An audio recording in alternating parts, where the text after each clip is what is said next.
Ay mga sir, aircon na naman tayo. Ay, ako pala. Reklamo nito mga sir. Nawala daw bigla ang lamig ng aircon. Sabi ng driver. Yan. Yan, kukuha lang ko ng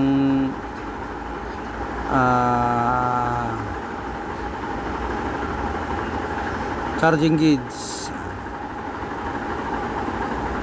So sukatin ko lang kung hanggang saan pa yung, kung may laman pa.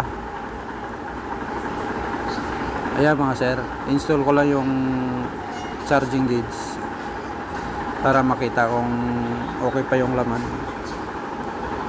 Ay sabi ng driver, bigla na lang daw nawala yung lamig. Sabi ko, wala tayong magagawa, minsan ganun talaga, nasisira. At tingnan ko lang mga sir kung maganda pa yung yung nasa tama pang karga yung preyon. Ayan mga sir, titingnan natin, lapitan natin, ako lang pala, lapitan ko yung gauge. Ayan, may laman pa naman sir, okay pa. Okay pa naman yung laman sir, ibig sabihin walang problema yung linya. Ngayon iyon ko sir, nakauna kasi doon sa taas, dito na lang dinisconnect ko. Iyon ko kung malaman kung gumagana pa yung compressor. Ayan mga sir, gumagana pa yung compressor. Ibig sabihin may preyon, gumagana yung compressor, nawala yung lamig. Ang hula ko nito mga sir, tingnan ko pala yung yung condenser fan. Yan mga sir, hindi gumagana mga sir, condenser fan, kaya pala hindi lumalamig. Isa rin yan na problema talaga pag nawala yung condenser fan, hindi siya talaga nalamig. Yan, iangat ko muna sir yung cab para matanggal ko yung condenser fan. Yan, bago makuha yung auxiliary fan, condenser fan, tanggalin mo na yung nakaharang cover mga sir. Saglit lang naman yan tanggalin mga sir. Ano lang yan, 4 na tornilyo lang yan mga sir. Dalawang dosing bolt and nut mga sir. Yan, tanggal na.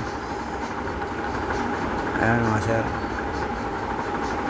Saka yung auxiliary fan, yan ang tatanggalin mga sir. Yun ang problema, hindi gumagana. Isa yan na dahilan na hindi lumimig. Bigla siguro tumigil, kaya sabi nung driver, bigla rin nawala yung lamig. Ayan mga sir.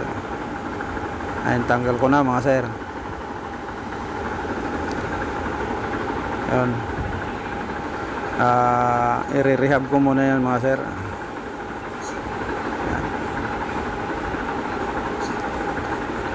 Conversion ito mga sir,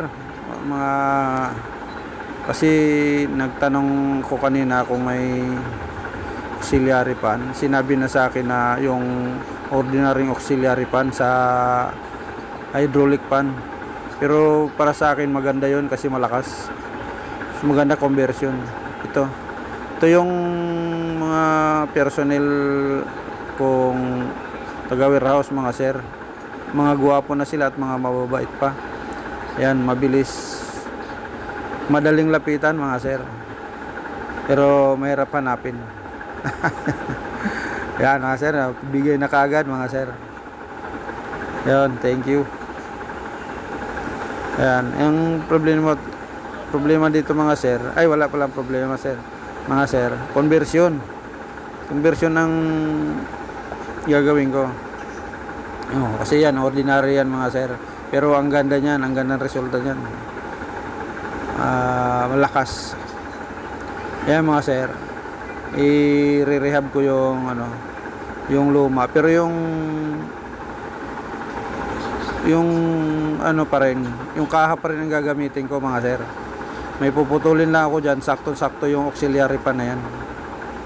Ayun mo sir, gagawin ko na mamaya tawag nito, Yan. Tanggalin ko lang yung mga bolt niyan mga sir. Kasi may 4 na bolt yan na digis. At saka yung ano, pan motor. Yun, medyo matigas mga yan sir. Pero kayang-kaya na yan mga sir. Yan. Yan, tanggal na mga sir. Yan lang ang alisin. Yun, yan, tas ipapatong yan mga sir. Yan, sakto-sakto yun. 4 ang tornilyo yan mga sir. 4 ang butas. Sakto-sakto. Digis lang din mga sir ang gagamitin dyan. Digis na D1. Yan, tatanggalin ko lang yung ibabaw niyan. Tapos may sakto lang yung haba, yung ano niya. Doon sa may pagtornilyuhan. Doon lang ang cutting mga sir. Yan. Tapos papatong yung ano, yung auxiliary pan na yan. Nasubukan ko na yun, subok na yun sir, mga sir. Siguro nagawa ko mga 2 na mga sir. Ang gandang resulta niya mga sir kasi ang lakas ng ano, lakas ng auxiliary pan na yun. Yan, yun tapos na mga sir. Yun. Kakabit ko na yan doon sir. Doon sa ano, ibalik ko na sa dati niyang pwesto mga sir. Yan. Ang ganda. Ang lakas niya mga sir. Ang ganda ng resulta niya. Ganda ng lamig. Kaysa dun sa stock. Medyo maliit yung stock.